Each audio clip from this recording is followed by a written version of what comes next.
utilise un réseau social. Une charte d'utilisation, une charte d'usage. Virtuellement et en présentiel. Veille professionnelle enseignante, on va dire. Bonjour Catherine Piccini. Bonjour. Vous êtes parent d'élèves et je vous trouve aux rencontres de l'Orme de Marseille. Mais qu'est-ce que vous faites exactement ici?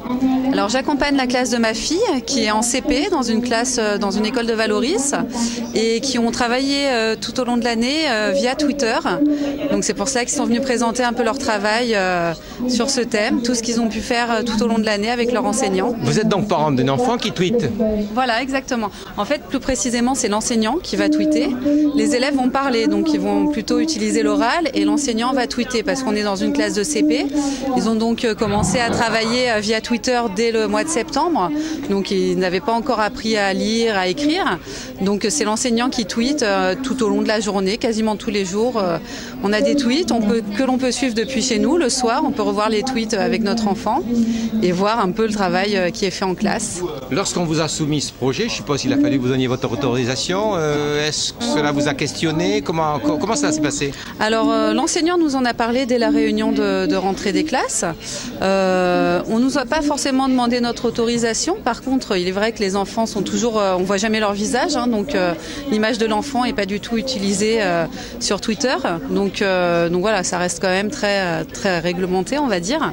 Mais moi, enfin non, j'ai vu ça comme quelque chose de bien. Au contraire, on m'avait déjà parlé de cette pratique et j'avais hâte justement de voir comment ça allait rendre sur le terrain en vrai, quoi. Donc je trouve ça vraiment très bien. Alors lorsque l'enfant rentre à la maison, c'est Swan, je crois, son prénom. Oui, Swan, oui. Lorsqu'elle rentre à la maison, elle vous parle de ce qui se passe à l'école? Oui, alors bon, elle raconte, hein, quelquefois oui, quelquefois non. Hein, elle a aussi un petit jardin secret, on va dire. Mais régulièrement, on parle de Twitter. Et justement, du coup, le soir, comme ça, on peut retourner sur Twitter. Elle peut me montrer ce qu'ils ont fait en classe. Alors, ça va pas forcément être le travail. Le maître va pas forcément mettre tout le travail qui est fait en classe, bien sûr. Mais on va avoir, par exemple, tous les lundis matins, le quad neuf du matin, ce qu'on appelle le quad neuf. Donc, le maître va demander aux élèves, après le week-end, quad neuf, qu'est-ce que vous avez fait ce week-end? Chaque élève va dire ce qu'il a fait. Donc, le maître va tweeter, par exemple, je suis allé au cinéma voir tel dessin animé avec le prénom de l'enfant à côté. Et donc, il va faire la même chose pour tous les enfants de la classe. On va avoir beaucoup de petits travaux qui sont faits. Par exemple, ils ont fait le doublage d'un dessin animé. Des fois, il organise aussi des petites vidéos. Voilà, il fait beaucoup de petites vidéos qui sont faites en classe et qui vont être tweetées. On va aussi voir tout ce qui est sorti au musée, tous les travaux qu'ils vont faire. Voilà, beaucoup de choses différentes. C'est donc une fenêtre ouverte pour vous sur la classe? C'est une fenêtre ouverte sur la classe quelque part, oui. Même si tout le travail n'est pas mis dedans, bien sûr, c'est pas le but. Vous souhaiteriez que tout le travail soit mis dedans? Non, parce que l'enseignant, déjà, ce serait pas possible au niveau du temps. Hein, l'enseignant pourrait pas. Déjà, là, je pense que ça lui prend quand même beaucoup de temps. Mais déjà, ce serait pas possible. Et puis bon, on sait pas. Pour moi, Twitter, c'est pas un moyen de contrôler le travail de l'enfant en classe. C'est plus d'avoir des fois, voilà, le côté un peu ludique de ce qu'ils font en classe et de communiquer un peu avec l'enfant. Mais on va pas forcément avoir les exercices de mathématiques qui sont faits ou des choses comme ça. Ça va vraiment rester sur du ludique, la sortie scolaire, par exemple, ce qu'on fait aujourd'hui ici à Marseille. Le maître a fait plusieurs tweets aujourd'hui. Voilà, vraiment plus sur ce qui se passe autour du travail de la classe. Alors les écrans à la maison, est-ce que votre enfant utilise les écrans à la maison? Je pense que tous les enfants aujourd'hui utilisent les écrans, bien sûr l'ordinateur pour aller sur Twitter, mais aussi c'est vrai qu'on a quand même pas mal de jeux éducatifs sur l'ordinateur. On peut pas non plus tout. La télé, quelques dessins animés sous notre contrôle quand même, bien sûr. Et voilà, après, ça s'arrête là. Une console de jeu, oui, ils en ont une, mais bon, après, c'est vrai qu'on contrôle quand même pour qu'il n'y ait pas de dérive, mais en même temps, il ne faut pas les en empêcher non plus, surtout pour l'informatique. Je pense que c'est important que les enfants sachent utiliser un ordinateur très tôt. Alors justement, l'informatique à l'école, pour vous, c'est nécessaire? C'est quelque chose qui doit se faire? Oui, je pense, parce que c'est vrai qu'on utilise l'informatique maintenant quasiment dans n'importe quel travail et bon, je pense que les enfants seront bien plus au fait que nous d'ailleurs. Enfin, on le voit déjà en CP, ils sont capables d'utiliser, ils connaissent déjà les bases quand même de l'informatique. Donc oui, je pense que ça fait partie vraiment des citoyens du futur, quoi. Donc il faut qu'ils attaquent très tôt, oui, je pense. Merci beaucoup. Je vous remercie. J'ai fait alphabet. Il y avait une classe qui nous envoyait des lettres et nous on devait faire des dessins avec des lettres, avec cette lettre dans des mots et le dessiner. On a fait aussi le défi alphabet avec la lettre H. On avait des petites poésies en dessous des dessins. C'est toi qui as fait les dessins? Non, moi mon dessin, le hibou, tous mes dessins ils ont été choisis. D'accord.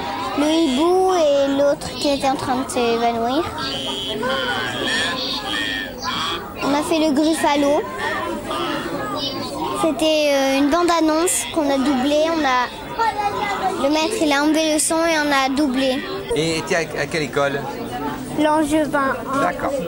Alors qu'est-ce que tu fais là? Explique-moi ce que tu fais. Je regarde sur Twitter et j'explique aux gens qui viennent. Là, c'était un dessin de Naël quand il y avait le journal Charlie Hebdo qui était mort. Nous, on avait fait des dessins. Lui, c'est le mien. Ça, c'est ton dessin, toi? Oui. Oui. Ça, c'est Loïs. Ça, c'est Clotilde.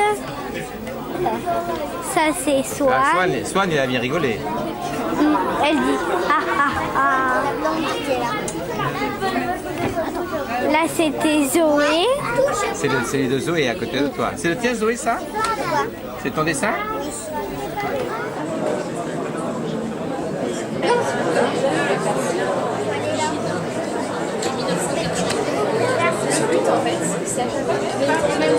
Lui de tourner à droite. Ensuite, qu'est-ce que je vais devoir faire?